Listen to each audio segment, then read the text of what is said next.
എൻ്റെ എത്രയും സ്നേഹം നിറഞ്ഞ ശ്രീധരിയം ചാനലിൻ്റെ സുഹൃത്തുക്കളെ, എല്ലാവർക്കും നമസ്കാരം. ഇന്നൊരു നല്ല ദിവസം, അതായത് വിജയദശമിയുടെ ദിവസം. ഈ ദിവസത്തിൻ്റെ പ്രത്യേകത എല്ലാവർക്കും അറിയാം. ഒരു ഉയർത്തെഴുന്നേൽപ്പിൻ്റെ ദിവസമാണിത്. എല്ലാ ശക്തികളും, നമ്മുടെ ജ്ഞാനകാരകനായ സരസ്വതീ ദേവി നമുക്ക് എല്ലാ കർമ്മങ്ങളിലും ജീവിതത്തിൽ വിജയം തരുന്ന മഹാലക്ഷ്മി, നമുക്ക് ശാശ്വതമായ പ്രൊട്ടക്ഷൻ, നമുക്ക് ശക്തി തരുന്ന ഭദ്രകാളിയമ്മ, ഇവരുടെ എല്ലാം ആ ഒരു വിജയം, ആ ഒരു ഐശ്വര്യത്തിൻ്റെ വിജയ ദിവസമാണല്ലോ ഇത്. എന്നാൽ സുഹൃത്തുക്കളെ, നമ്മൾ ഈ തംബ്നെയിലിൽ പറഞ്ഞ പോലെ ഉത്തിഷ്ഠത ജാഗ്രത ഞാനൊരു വേർഡ് ഉപയോഗിച്ചിട്ടുണ്ട്. ഇതെന്തിനാണ് വൃശ്ചികരാശിയെ സംബന്ധിച്ച് ഞാൻ പറയുന്നതെന്ന് വെച്ചാൽ, വൃശ്ചികരാശിക്ക് മാത്രമുള്ളതല്ലത്. എന്നാലും മനുഷ്യരാശിക്ക് എല്ലാവർക്കും, അതായത് നമ്മുടെ വിവേകാനന്ദ സ്വാമി പറഞ്ഞ മാതിരി എല്ലാവർക്കും അത്യാവശ്യമായിട്ടുള്ള ഒരു ഘടകമാണിത്. എന്തെന്നാൽ നമ്മളുടെ ജീവിതം, നമ്മൾ വിചാരിക്കുന്നുണ്ട് ഓക്കെ വി ആർ കംഫർട്ട്, നമുക്കെല്ലാ സുഖവും ഉണ്ട്, നമ്മൾ എങ്ങനെയാണ് പോകുന്നത്, നമ്മൾ മരിക്കുന്നതിനെ പറ്റി പോലും ആരും ചിന്തിക്കില്ല. 90 വയസ്സ് കഴിഞ്ഞ് പോകും, അല്ലെങ്കിൽ 100 വയസ്സ് കഴിഞ്ഞ് പോകുന്നതിനെ പറ്റി പോലും ചിന്തിക്കില്ല. എല്ലാം നമ്മൾ എന്തോ ഐശ്വര്യം പിടിച്ചെടുക്കുന്നതിനുള്ള, പണം പിടിച്ചെടുക്കുന്നതിനുള്ള ആ ഒരു ആവശ്യത്തിൻ്റെ ഇടയിൽ ശരിക്കും പല കാര്യങ്ങളും നമ്മൾ മറന്നു പോകുന്നുണ്ട് സുഹൃത്തുക്കളെ. അതായത് നമ്മുടെ കർമ്മവിനകൾ എപ്പം നമ്മളെ വന്ന് അറ്റാക്ക് ചെയ്യുമെന്ന് നമുക്ക് അറിയുന്നില്ല. നമ്മളെ ഏത് രീതിയിൽ അതാണ് അറ്റാക്ക് ചെയ്യുമെന്ന് അറിയുന്നില്ല. നമ്മൾ അങ്ങ് പോവുകയാണ്, ഒരു ഒഴുക്കിൻ്റെ കൂടെ പോവുകയാണ്. എവിടെയെങ്കിലും പോയി പെട്ട് കഴിയുമ്പോൾ അയ്യോ എവിടെ പോയി, ഇതെല്ലാം നഷ്ടപ്പെട്ടല്ലോ, നമ്മൾ ചെയ്ത വഴിയിൽ വന്ന വഴി ശരിയല്ലേ എന്നൊക്കെ ചിന്തിക്കാറുണ്ട്. അതിപ്പം ഏകദേശം ഒരു 50-60 വയസ്സിലൊക്കെ അത് കൂടുതലായിട്ട് ചിന്തിക്കാറുണ്ട്. പക്ഷേ ഇത് ഒരു നമ്മുടെ കുഞ്ഞുങ്ങൾക്ക്, നമ്മുടെ യങ്സ്റ്റേഴ്സിനെ അത് ഒന്ന് കറക്റ്റായിട്ട് ആ ഒരു സമയത്ത് തന്നെ ആ കറക്റ്റായിട്ട് അവരെ ഗൈഡ് ചെയ്യാൻ പറ്റുന്നെങ്കിൽ അവരുടെ ജീവിതം ഏറെക്കുറെയൊക്കെ ഒരു ശാശ്വതമായ രീതിയിലേക്ക് പോകും. എന്ന് പറഞ്ഞാൽ ആ ഒരു സമാധാന രീതിയിലേക്ക് പോകും. ഇപ്പോൾ കാണുന്ന ദാമ്പത്യ കലഹങ്ങളും, ഇപ്പോൾ കാണുന്ന രോഗങ്ങളും, ഇപ്പോൾ കാണുന്ന അപകടങ്ങളും എല്ലാം എന്തുകൊണ്ടാണ് വരുന്നതെന്ന് നമുക്കറിയാമല്ലോ. എല്ലാം വന്നിട്ട് ആവശ്യത്തിൽ കവിഞ്ഞ പണസമ്പാദനത്തിന് വേണ്ടിയിട്ടും, ആവശ്യത്തിൽ കവിഞ്ഞ ആഹാരത്തിനോടുള്ള ഒരു എന്താ പറയുന്നത്, ആ ഒരു രുചിയോടുള്ള, ആ ഫാസ്റ്റ് ഫുഡിനോടുള്ള ഒരു ഇതൊക്കെയാണ് കാരണം അല്ലേ. പോട്ടെ, ഇതൊക്കെ ഞാൻ പറഞ്ഞെങ്കിലും നമുക്ക് വൃശ്ചിക രാശിയെപ്പറ്റി ഒന്ന് ചിന്തിക്കാം.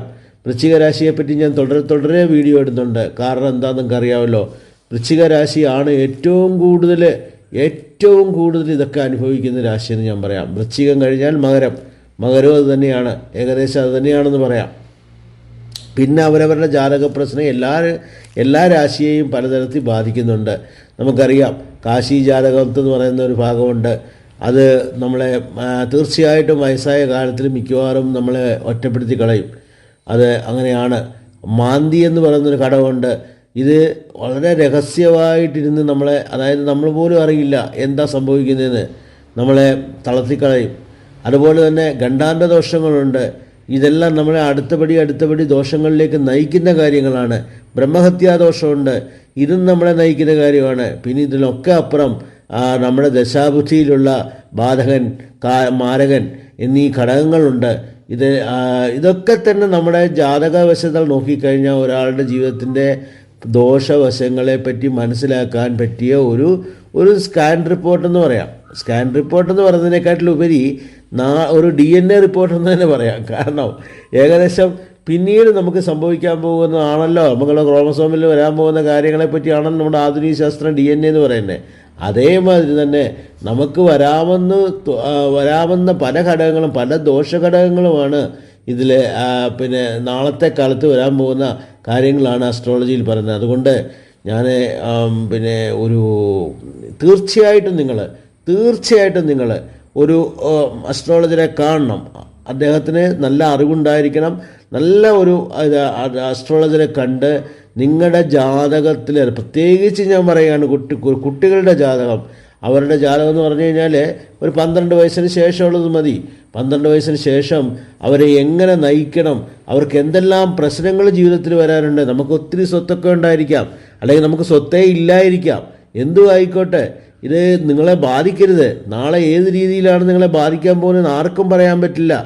അപ്പോൾ നമ്മുടെ ജാതകത്തിൽ നോക്കിയിട്ട് നമ്മുടെ ദോഷവശങ്ങളെ നമ്മൾ കുറയ്ക്കാൻ ശ്രമിച്ചാൽ തീർച്ചയായിട്ടും ഒരു കുഴിയുടെ മണ്ടയ്ക്കൊരു പലകയിടുന്ന മാതിരി നടന്നു പോകാവുന്ന ഒരു ബലം കിട്ടും. അപ്പം നമുക്ക് റിസ്കുകൾ ഒഴിവാക്കാം കംപ്ലീറ്റ് ആയിട്ട്. ഇതെല്ലാം ഭഗവാന്റെ കാരുണ്യമാണ്.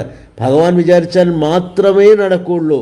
അതുകൊണ്ട് ആ അൾട്ടിമേറ്റ് എനർജിയെ നമ്മൾ കൈയോടെ പിടിക്കണം. നമ്മൾ വിചാരിക്കുന്ന പോലെ അല്ല. നമ്മുടെ കൂടെ ഉണ്ടായിരിക്കുന്ന ആ എനർജിയാണ് നമ്മളെ രക്ഷിക്കുന്നത്, നമ്മുടെ കഴിവുകളല്ല. നമ്മൾക്ക് വിദ്യാഭ്യാസം ഉണ്ടായിരിക്കാം, ഇല്ലായിരിക്കാം, നമുക്ക് ജ്ഞാനമുണ്ടായിരിക്കാം, ഇല്ലായിരിക്കാം. പക്ഷേ ഓരോ വ്യക്തിയെയും നയിക്കുന്നത് തീർച്ചയായിട്ടും ആ അൾട്ടിമേറ്റ് എനർജിയാണ്. അത് നിങ്ങൾക്ക് ഏത് രീതിയിലും പറയാം, ഏത് മതമായിക്കോട്ടെ, ഏത് കുലമായിക്കോട്ടെ, ഇതൊന്നും പ്രശ്നമല്ല. നമ്മൾ ആ ഒരു എനർജിയോട്, ആ ഒരു ദൈവമെന്ന് നമ്മൾ പറയുന്ന ആ ഭഗവാൻ എന്ന് പറയുന്ന ആ എനർജിയോട് തീർച്ചയായിട്ടും നമ്മൾ കോംപ്രമൈസ് ചെയ്ത് തന്നെ പോകണം. നമ്മുടെ കഴിഞ്ഞ ജന്മങ്ങളിലുള്ള ദോഷവശങ്ങൾ കൊണ്ട് നമ്മൾ ഉണ്ടാക്കിയിരിക്കുന്ന ആ ഒരു അസന്തുലിതാവസ്ഥ, നമ്മുടെ എനർജിയിലുണ്ടായിരിക്കുന്ന ആ അസന്തുലിതാവസ്ഥ തീർച്ചയായിട്ടും കറക്റ്റ് ചെയ്ത് ആ യൂണിവേഴ്സൽ എനർജിയുമായിട്ട് കോംപ്രമൈസ് ചെയ്യുമ്പോൾ മാത്രമേ നമുക്ക് രക്ഷപ്പെടാൻ പറ്റുള്ളൂ. ഇതിന് യാതൊരു വ്യത്യാസവും ഇല്ല. അല്ലാതെ യാതൊരു കളി കൊണ്ടും കാര്യമില്ല, ഒരു കാര്യമില്ല. ഇതിനൊക്കെ പല ആചാര്യന്മാർ മന്ത്രം എന്ന് പറയും, തന്ത്രം എന്ന് പറയും, യന്ത്രം എന്ന് പറയും, അല്ലെങ്കിൽ പിന്നെ പൂജയെന്ന് പറയും, അല്ലെന്നുണ്ടെങ്കിൽ നമ്മൾ വ്രതമെന്ന് പറയും. ഏത് രീതിയായാലും വേണ്ടില്ല സുഹൃത്തുക്കളെ, കറക്റ്റായിട്ട് അത് ചെയ്ത് നമ്മുടെ ശരീരത്തിലുള്ള നമ്മുടെ ഗ്രഹങ്ങളിലുള്ള നെഗറ്റീവ് ഇമ്പാക്റ്റുകളെല്ലാം മാറ്റി ആ ഒരു യൂണിവേഴ്സൽ പവറുമായിട്ടുള്ള എനർജിയുമായിട്ട് കോംപ്രമൈസ് ചെയ്ത് പോയി ആൽ മാത്രമേ നമ്മൾ രക്ഷപ്പെടൂ. ഇനിയും ഞാനിപ്പം വൃശ്ചിക രാശിയെ പറ്റി പറയാം. വൃശ്ചിക രാശി എന്താണ്? വൃശ്ചിക രാശി നമുക്ക് എല്ലാവർക്കും അറിയാം. വിശാഖത്തിൻ്റെ അവസാന നാഴിക, അവസാനക്കാല്, പിന്നെ അതുപോലെ തന്നെ അനിഴം നക്ഷത്രം, അതുപോലെ തന്നെ കേട്ട നക്ഷത്രം, 3 നക്ഷത്രങ്ങളാണ്. ഒന്ന് ഗുരുവിൻ്റെ നക്ഷത്രമാണ്, അനിഴം നക്ഷത്രം ശനിയുടെ നക്ഷത്രമാണ്, അതുപോലെ കേട്ട നക്ഷത്രം ബുധൻ്റെ നക്ഷത്രമാണ്. എല്ലാവരും കൂടി ഇരിക്കുന്നത് ചൊവ്വയുടെ രാശിയിലാണ്. അപ്പം തീർച്ചയായിട്ടും ചൊവ്വ ബുധൻ തൃക്കേട്ടയെ എങ്ങനെ അറിയാം, അവസര ബുദ്ധിയായിരിക്കും തൃക്കേട്ടയ്ക്ക്.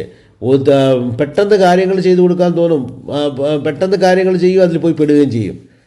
ഇത് തൃക്കേട്ടയുടെ ഒരു സ്വഭാവമാണ് അല്ലേ. അതുപോലെ ഗുരു ചൊവ്വയും ഗുരുവും കൂടി ചേർന്നാൽ എന്താ നിങ്ങൾക്ക് സംഭവിക്കാൻ പോകുന്നത്? ഗുരു ഒരു വളരെ ആലോചിക്കാനായിട്ട് ശ്രമിക്കും, ചൊവ്വ അതിന് വിടില്ല. ചൊവ്വ വന്നിട്ട് നമ്മുടെ ധാർമ്മികതയിൽ പിടിക്കും. അപ്പം ചൊവ്വയും ഗുരുവും കൂടി ചേർന്ന് കഴിഞ്ഞാൽ പൊതുവേ വെളിയിൽ കാണിക്കുന്ന ഒരു ഷോ അല്ലാണ്ട് യഥാർത്ഥ വിശാഖ നക്ഷത്രം പൊതുവേ വന്നിട്ട് ഭയങ്കര ദേഷ്യം കാണിക്കും. പെട്ടെന്നായിരിക്കും അവരുടെ ജീവിതമേ മാറിപ്പോവും. കാരണം അവരുടെ ഗുരുവിനെ തട്ടിക്കളയും ചൊവ്വ എന്ന് പറഞ്ഞാൽ എന്താ പറയുന്നത്, ഗുരുവിൻ്റെ മേലെ ചൊവ്വ സ്ട്രോങ് ആകും. അതുപോലെ തന്നെ നോക്ക്, ശനി അനിഴം നക്ഷത്രത്തിൻ്റെ കാര്യം നോക്ക്, മിക്കവാറും വിഷമങ്ങളായിരിക്കും, ജീവിതകാലം മുഴുവൻ വിഷമങ്ങളായിരിക്കും, ഒന്നിൽ കവിഞ്ഞും വേറൊന്നിലായിരിക്കും. സുഹൃത്തുക്കളെ, നമുക്ക് ഇതിനെയൊക്കെ നമുക്ക് ശാസ്ത്രീയമായിട്ട് നേരിടണം അല്ലേ. നമ്മൾ ചുമ്മാ ഈ ജ്യോതിഷം എന്ന് പറയുന്നത് ശാസ്ത്രമല്ലെന്ന് പറയരുത്. ഇതിലൊക്കെ ആചാര്യന്മാർ വളരെ കറക്റ്റായിട്ടുള്ള ശാസ്ത്രം തന്നിട്ടുണ്ട്. നിങ്ങൾ ഓരോരുത്തരും ഇറങ്ങി നോക്കുക, നിങ്ങൾ തന്നെ ശ്രമിച്ചു നോക്കുക. നിങ്ങൾക്ക് പറ്റിയില്ലെങ്കിൽ ഒരു ആചാര്യനെ കാണുക, ചെയ്യുക. നമ്മൾ എത്രത്തോളം പൈസ ചിലവാക്കുന്നു, എന്തെല്ലാം കാര്യങ്ങൾ ചെയ്യുന്നു നമ്മൾ. അപ്പോൾ നിങ്ങളൊന്ന് മനസ്സ് വെച്ച് നിങ്ങളുടെ ജീവിതം നിങ്ങൾ നന്നാക്കിക്കൂടെ? അത് ഒരു കാര്യം ആലോചിക്കുക. പിന്നെ ഒരു ജ്യോതിഷനെ കണ്ടു, ജ്യോതിഷം പറഞ്ഞ അത് പിന്നെ ജ്യോതിഷൻ്റെ തലയിലാണെന്നും വിചാരിക്കരുത്. നിങ്ങൾ തന്നെ ചെയ്യണം. അദ്ദേഹം ഒരു ഗൈഡ് മാത്രമാണ്. ഒരു ഡോക്ടർക്ക് ടാബ്ലറ്റ് എഴുതി തരാനേ പറ്റുള്ളൂ, കഴിക്കാൻ പറ്റില്ല. നിങ്ങളുടെ രോഗമാണെങ്കിൽ നിങ്ങൾ മാറ്റണം, പക്ഷേ ശാസ്ത്രീയമായിട്ട് മാറ്റണം. ഞാൻ പറയുന്നത് അവിടെയാണ്. എന്തെങ്കിലുമൊക്കെ കാണിച്ചു വെച്ചാലൊന്നും ദൈവത്തിനെ കുറ്റം പറഞ്ഞിട്ട് കാര്യമില്ല. ദൈവം ഒരു എനർജിയാണ്. അത് വന്നിട്ട് എന്താ പറയുന്നത് വെച്ച് കഴിഞ്ഞാൽ നമ്മൾ ചെയ്യുന്നതിന് ഫലം തരുന്നതെന്ന് മാത്രം. ചെയ്യുന്നതെന്ന് പറഞ്ഞാൽ നമ്മളൊരു കാര്യം ഉദാഹരണമായിട്ട് ഞാൻ എപ്പോഴും പറയുമല്ലോ, നമ്മുടെ ജാതകത്തിൽ ഗുരു ഒരു ബാധകാധിപതിയാണെന്ന് വെച്ചോളുക. എക്സാമ്പിൾ, മിഥുന ലഗ്നം എന്ന് വിചാരിച്ചോളുക. മിഥുന ലഗ്നത്തിൽ ഗുരു ബാധകാധിപതിയാണ്. ആ ഗുരുവിനെ പോയിട്ട് നിങ്ങൾ ആവശ്യമില്ലാതെ പിന്നെ എന്താ പറയുന്നത്, നമ്മളൊരു കാർമിക് പരിഹാരം ചെയ്യാതെ അല്ലാതെ അത് സമാധാനപ്പെടുത്താതെ നമ്മുടെ ശത്രുവിനെ, നമുക്ക് ബാധിക്കുന്ന ആളെ നമ്മൾ എന്താ ചെയ്യേണ്ടത്? ആദ്യം ഒരു കോംപ്രമൈസിലെത്തണം, അവരുമായിട്ട് നല്ല രീതിയിൽ പോകണം, നല്ലതാക്കണം. അതിനെന്ത് നമ്മൾ ചെയ്യണം? ആദ്യം ദാനപരിഹാരങ്ങളും കാർമിക് പരിഹാരങ്ങളും ചെയ്ത ശേഷം പോയിട്ട് ഗുരുഭഗവാന്റെ അടുത്ത് പോയാൽ, മഹാവിഷ്ണുവിൻ്റെ അടുത്ത് പോയാൽ തീർച്ചയായിട്ടും നിങ്ങളെ ഗുരു നന്നാക്കിയെടുക്കും. ഇല്ലാന്നുണ്ടെന്നുണ്ടെങ്കിൽ നിങ്ങൾ ആ നെഗറ്റീവ് എനർജിയും കൊണ്ട് വീണ്ടും പോയി കഴിഞ്ഞാൽ 100% നിങ്ങൾ നോക്കിക്കൊള്ളുക, ബുദ്ധിമുട്ടുകൾ നിങ്ങൾ അനുഭവിക്കും. പലരും പറയുന്നുണ്ട്, ഞാൻ ആ അമ്പലത്തിൽ പോയി, ഞാനിവിടെ പോയി, അത് പോയി, ഞാനിത് പോയി, എനിക്കൊന്നും സാധിക്കുന്നില്ല. എന്തുകൊണ്ട് സാധിക്കുന്നില്ല? നിങ്ങൾക്കതറിയാമോ? നമ്മുടെ ആചാര്യന്മാർ ക്ലിയറായിട്ട് പറഞ്ഞിട്ടുണ്ട് സുഹൃത്തുക്കളെ, നമ്മളുടെ ജാതകത്തിലുള്ള അഷ്ടദോഷങ്ങളും മാറ്റിയ ശേഷം അതായത് കഴിഞ്ഞ ജന്മത്തിൽ നിന്ന് കിട്ടിയതാണ് ഈ അഷ്ടദോഷങ്ങളും. ഞാൻ പറഞ്ഞ കാശി ജാതകം മുതൽ ബ്രഹ്മഹത്യാദോഷം വരയ്ക്കും, എക്സ്+ മാന്തി വരയ്ക്കും, ഇതിനെയെല്ലാം ഒഴിവാക്കിയ ശേഷം, ആദ്യം ഇതിനെയെല്ലാം കഴുകിക്കളഞ്ഞ ശേഷം നമ്മുടെ ജാതകത്തിലെ ബാധകാധിപതിയാണോ മാരകാധിപതി ദശയാണോ എന്ന് നോക്കി അതിനനുസരിച്ച് നമ്മൾ കർമ്മപരിഹാരം ചെയ്യണോ അതോ ദാനപരിഹാരം ചെയ്യണോ അതോ ആത്മീയ പരിഹാരം ചെയ്യണോ എന്ന് നോക്കിയ ശേഷം നിങ്ങൾ ചെയ്ത് നോക്ക്, സക്സസ് ആകുമോ നോക്ക്. അല്ലാതെ ആരെയും കുറ്റം പറഞ്ഞിട്ട് കാര്യമില്ല, ദൈവത്തിനെ കുറ്റം പറഞ്ഞിട്ട് കാര്യമില്ല. ദൈവം എന്ന് പറയുന്ന ശക്തി, ആ യൂണിവേഴ്സൽ പവർ, അത് വന്നിട്ട് ആരോടും പ്രത്യേകിച്ച് ഇപ്പോൾ ഒരു കെട്ട് സ്വർണം കൊണ്ടുവന്ന് കൊടുത്താലൊന്നും അത് അദ്ദേഹത്തിന് അതൊന്നും എഫക്റ്റ് അല്ല. കാരണം സ്വർണം ഉണ്ടാക്കുന്നത് അദ്ദേഹം തന്നെയാണ്, സ്വർണം തരുന്നതും അദ്ദേഹം തന്നെയാണ്. മനസ്സിലായില്ലേ? പക്ഷേ നിങ്ങളുടെ മഹാത്മാഗാന്ധി പറഞ്ഞ പോലെ പാവങ്ങൾക്ക്, കഷ്ടപ്പെടുന്നവർക്ക് ദാനം ചെയ്യേ, നിങ്ങൾ കൊടുക്ക് നിങ്ങൾക്ക് നന്നാകും. അല്ലാതെ കൊണ്ടുവന്ന് 1 കിലോ സ്വർണം കൊണ്ടുവന്ന് ദൈവത്തിന് കൊണ്ടുവന്ന് കൊടുത്തിട്ട് കഴിഞ്ഞാൽ ദൈവമൊന്നും ചെയ്യില്ല, അത് കൊണ്ടുപോകേണ്ടവർ കൊണ്ടുപോയിക്കോളും. അതാണ് സംഭവിച്ചുകൊണ്ടിരിക്കുന്നത്. നമുക്കത് മനസ്സിലാകുന്നില്ല. നമ്മൾ ചെയ്യുന്നത്, നമ്മൾ ദൈവത്തിനോട് കൂടുതൽ അടുക്കുമ്പോൾ നമ്മൾ കൂടുതൽ ഭജന വിരിക്കുക, നമ്മൾ സ്വയം നന്നാകുക. നമ്മുടെ ശരീരത്തുള്ള ഭദ്രകാളി അമ്മയുടെ ശരീരത്ത് മുഴുവൻ തലയോട്ടിയുണ്ടെന്ന് പറയും. അത് അർത്ഥം വന്നിട്ട് തലയോട്ടി എന്ന് പറയുന്നത് മനുഷ്യൻ്റെ തലയെന്ന് പറയുന്നത് എന്താണ്? അത് വന്നിട്ട് നമ്മുടെ ശരീരത്തുള്ള ഓരോ ദോഷവശങ്ങളാണ്. ആ ദോഷവശങ്ങളെ അമ്മ വന്നിട്ട് വാളുകൊണ്ട് എറിഞ്ഞ് നമ്മളെ വന്നിട്ട് ശുദ്ധമാക്കുക ചെയ്യുന്നത്. നമ്മൾ ഭദ്രകാളിയെ വിജയിക്കുമ്പോൾ അല്ലാതെ ശത്രുവിനെ കൊണ്ട് കൊല്ലുക എന്നുള്ള അല്ല ഇതിൻ്റെ അർത്ഥം. നമ്മുടെ ശത്രു നമ്മുടെ ശരീരത്ത് തന്നെയാണുള്ളത്. നമ്മുടെ വികാരങ്ങളാണ് നമ്മുടെ ശത്രു. ആ വികാരങ്ങളെ ഭദ്രകാളി അമ്മ നശിപ്പിക്കുകയാണ് ചെയ്യുന്നത്. അത് മനസ്സിലാക്കുക. അതാണ് ഓരോ പ്രതിഷ്ഠയ്ക്കും ഓരോ രീതി കാണിച്ചിരിക്കുന്നത്. അത് മനസ്സിലാക്കാതെ എന്താ ഒരു 50 തലയുള്ള വാള് പിടിച്ച ആളാണോ നിങ്ങളുടെ ദൈവം? അല്ല. അത് മനസ്സിലാക്കുക. അതല്ല. ഓരോന്നിനും ഓരോ അർത്ഥമുണ്ട്. ആ അർത്ഥങ്ങൾ നമ്മുടെ കുഞ്ഞുങ്ങളെ പറഞ്ഞു കൊടുക്കുന്നേ. നമ്മുടെ കുഞ്ഞുങ്ങൾക്ക് പറഞ്ഞു കൊടുക്കുക, നമ്മുടെ യുവത്വത്തിന് പറഞ്ഞു കൊടുക്കുക, നമ്മുടെ യങ്സ്റ്റേഴ്സിന് പറഞ്ഞു കൊടുത്ത് അവരെ മനസ്സിലാക്കി അങ്ങനെ വന്ന് അവരാകുമ്പോൾ നെക്സ്റ്റ് ജനറേഷൻ നന്നായിരിക്കും. അല്ലാതെ എന്തിനൊക്കെയോ പുറകെ പോകുന്നു, എന്തൊക്കെയോ ചെയ്യുന്നു, എന്തെങ്കിലും പ്രയോജനമുണ്ടോ? നിങ്ങൾ പറ, എത്ര പേർക്ക് പ്രയോജനപ്പെട്ടിട്ടുണ്ട്? 50 വയസ്സിനും 60 വയസ്സിന് ശേഷം വൃദ്ധസദനത്തിലും അല്ലെങ്കിൽ ആരും നോക്കാതെ ഇരിക്കുന്ന ഒരു ലെവലിലേക്ക് വരാൻ പലർക്കും കാരണം എന്താ? അവർ കഷ്ടപ്പെടാത്തിട്ടാണോ? അവർ ബുദ്ധി ഉപയോഗിക്കാത്തതുകൊണ്ടാണോ? അവർക്ക് ധനം കിട്ടാത്തതുകൊണ്ടാണോ? അല്ല. അവിടെയാണ് നിങ്ങൾക്ക് പ്രശ്നമായിരിക്കുന്നത്. നിങ്ങൾ നിങ്ങളുടെ കാര്യങ്ങൾ കറക്റ്റായിട്ട് ഭഗവാനോട് പറഞ്ഞ് നമ്മൾ ആ 20ാമത്തെ വയസ്സിൽ തന്നെ നമ്മൾ വേണ്ടിയ മുൻകരുതലുകൾ എടുക്കണം. ആ മുൻകരുതലുകൾ എടുക്കണമെങ്കിൽ നമുക്കതിനുള്ള വഴികളുണ്ട്. ഡോക്ടേഴ്സ് പറയുന്ന പോലെ സ്കാൻ ചെയ്ത് രോഗം കണ്ടുപിടിക്കുന്ന പോലെ തന്നെ അസ്ട്രോളജിയിൽ നല്ല ആചാര്യന്മാരെ കൊണ്ട് കഴിയും. അതെന്താണെന്ന് കണ്ടുപിടിക്കണം. അത് കണ്ടുപിടിച്ച് അതിനുള്ള മാർഗം വരുന്നതിന് മുമ്പ് തന്നെ, അത് ആ ഒരു ബുദ്ധിമുട്ടുകളിലേക്ക് വരുന്നതിന് മുമ്പ് തന്നെ അത് അടുത്ത ദശ വരുന്നു. അത് ഈ പറയുന്ന പോലെ അഷ്ടമശനി, 7ര ശനി എന്നൊക്കെ പറഞ്ഞ് അതിൻ്റെ ഒന്നും പുറകെ പോകാതെ നിങ്ങളുടെ ദശാനാഥനെ നോക്ക്, നിങ്ങളുടെ ഭുക്തിനാഥനെ നോക്ക്. അവർ വന്ന് ബാലകാധിപതിയാണോ മാരകാധിപതിയാണോ വരുന്നത് നോക്ക്. അതനുസരിച്ച് നിങ്ങൾ ഇപ്പോഴേ ഒരു പാലവിട്. നിങ്ങൾ അതിനുള്ള പരിഹാരങ്ങൾ ഇപ്പോഴേ ചെയ്യേ. തീർച്ചയായിട്ടും നിങ്ങൾക്ക് ആ പ്രശ്നം മുഴുവൻ മാറിയില്ലെങ്കിലും നിങ്ങളുടെ കണ്ണിൽ കൊള്ളേണ്ടത് പുരികത്ത് കൊണ്ട് മാറും. അപ്പോൾ സുഹൃത്തുക്കളെ, ഞാനിത് വീണ്ടും പറയുകയാണ്. വൃശ്ചിക രാശിയുടെ പറഞ്ഞ പോലെ വൃശ്ചിക രാശിക്ക് നമുക്ക് ഈ ജന്മത്തിൽ, അതായത് ഈ ഒരു അടുത്ത ഒക്ടോബർ മാസം വന്നിട്ട് പുണർന്നത്തിലാണ് ഗുരു ഇരിക്കുന്നതെന്നറിയാം. അതുപോലെ ശനി ഭഗവാൻ ഉത്രട്ടാതി നക്ഷത്രത്തിലാണെന്നറിയാം, രാഹു പൂരിട്ടാതി നക്ഷത്രത്തിലാണെന്നറിയാം, കേതു ഉത്തരം നക്ഷത്രത്തിലാണെന്നറിയാം. ഇവരൊക്കെ എന്താ ചെയ്യുന്നതെന്ന് വെച്ച് കഴിഞ്ഞാൽ എന്തുകൊണ്ട് ഈ 4 ഗ്രഹങ്ങൾ എടുക്കുന്നതെന്ന് വെച്ച് കഴിഞ്ഞാൽ ഇവരൊക്കെയാണ് മെയിനായിട്ട് ഒരു ജീവിതത്തിൽ മറ്റു കാര്യങ്ങളൊക്കെ ചെറിയ ചെറിയ കാര്യങ്ങളൊക്കെ മറ്റേ ഒരു വീനസിനെ കൊണ്ടോ മെർക്കുറിയെ കൊണ്ടോ ഒക്കെ നോക്കാമെങ്കിലും പിന്നെ ചെറിയ ഞാൻ ഈ പറയുന്നത് വന്നിട്ട് ഗോചരത്തെ ഫലമാണ് സുഹൃത്തുക്കളെ. ഇതൊന്ന് എന്നാൽ ഈ ഗോചരത്തെ കൂടുതൽ നിയന്ത്രിക്കുന്നത് ഗുരുവും ശനിയും രാഹുകേതുക്കളുമാണ്.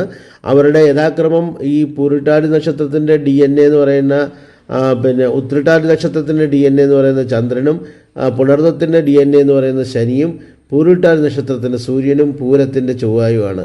എന്ന് പറഞ്ഞു കഴിഞ്ഞാൽ DNA എന്ന് ഞാൻ ഉദ്ദേശിക്കുന്നത് നമ്മുടെ ദോഷവശങ്ങൾ, ഓരോരുത്തരുടെയും ജന്മദോഷങ്ങൾ സ്റ്റോർ ചെയ്യാനായിട്ടൊരു പ്ലാനറ്റുണ്ട്.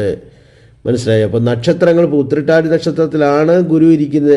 ഉദാഹരണത്തിന് നമുക്ക് ഉത്രട്ടാതിയിലാണ് ശനി ഭഗവാൻ ഇരിക്കുന്നതെങ്കിൽ ശനി ഭഗവാന്റെ ആ ദോഷം ഇരിക്കുന്ന ചന്ദ്രനിലാണ് സ്റ്റോർ ചെയ്തിരിക്കുന്നത്.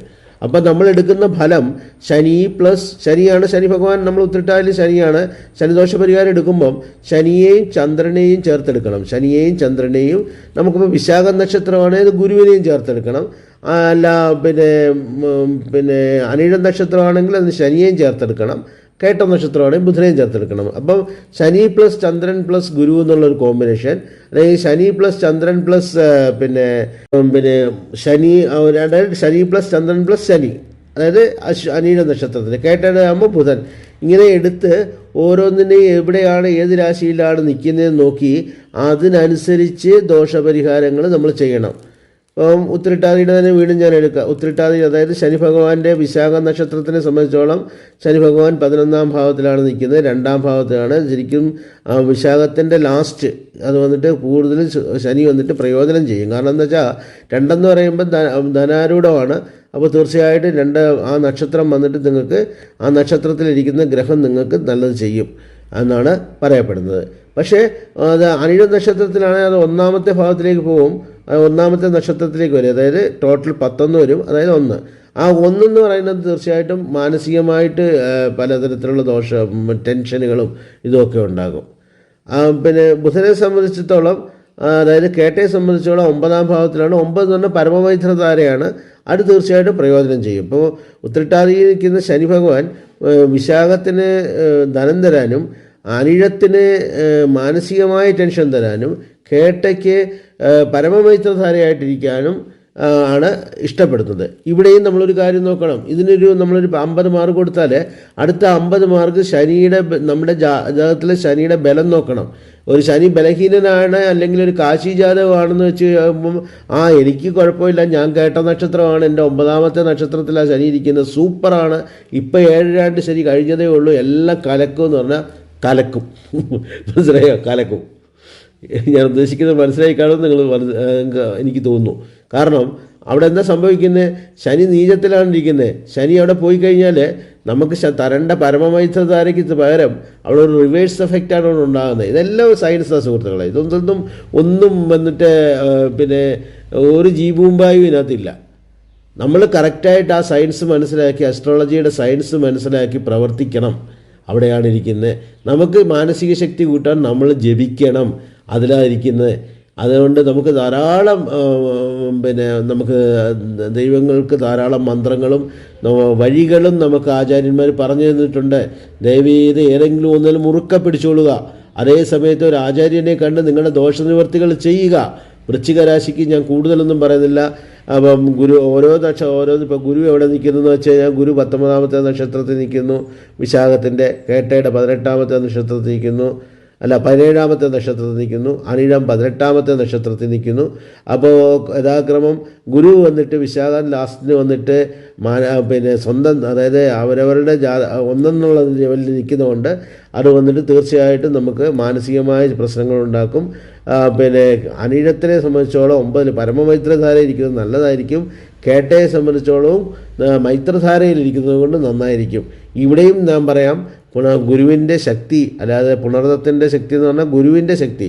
അവിടെ ഗുരുവിൻ്റെ ബലം നോക്കണം. ജാതകത്തിലെ ബലത്തിനനുസരിച്ചായിരിക്കും ഇരിക്കുന്നത്. അപ്പോൾ ഉദാഹരണമായിട്ട് മിഥുന ലഗ്നത്തിലിരിക്കുന്ന ബാധകാധിപതിയാണ് ഗുരു. എനിക്കെല്ലാം സൂപ്പറാണ്, പക്ഷേ ഗുരു എനിക്ക് എന്ന് പറഞ്ഞൊരു കേട്ട നക്ഷത്രക്കാരൻ വിചാരിക്കുക അദ്ദേഹത്തിന് ലഗ്നം വന്നിട്ട് മിഥുനത്തിലിരിക്കുകയാണെന്നുണ്ടെങ്കിൽ തീർച്ചയായിട്ടും ബാധകാധിപതി ഗുരുവിടെ വർക്കാകും. മനസ്സിലായില്ലേ? അപ്പോൾ അത് നോക്കി എല്ലാ തരത്തിലും നമ്മൾ എല്ലാ കൺസെപ്റ്റിലും നോക്കി മനസ്സിലാക്കണം. അതിനു വേണ്ടിയിട്ടാണ് ഞാൻ ഈ ഒരു മെസ്സേജ് ഇട്ടത്. ദയവ് ചെയ്ത് നിങ്ങളുടെ ആവശ്യപ്രകാരം നിങ്ങൾക്ക് എന്തെങ്കിലും തരത്തിലുള്ള ജാതക ദോഷങ്ങളോ അല്ലെങ്കിൽ ജാതകം നോക്കേണ്ടതുണ്ടെങ്കിൽ എൻ്റെ വാട്സപ്പ് നമ്പറിൽ നിങ്ങൾ കോൺടാക്റ്റ് ചെയ്യാം. വാട്സപ്പ് നമ്പറിൽ മെസ്സേജ് ഇടാം. ഞാൻ നിങ്ങളെ സമയം പോലെ വിളിക്കാം.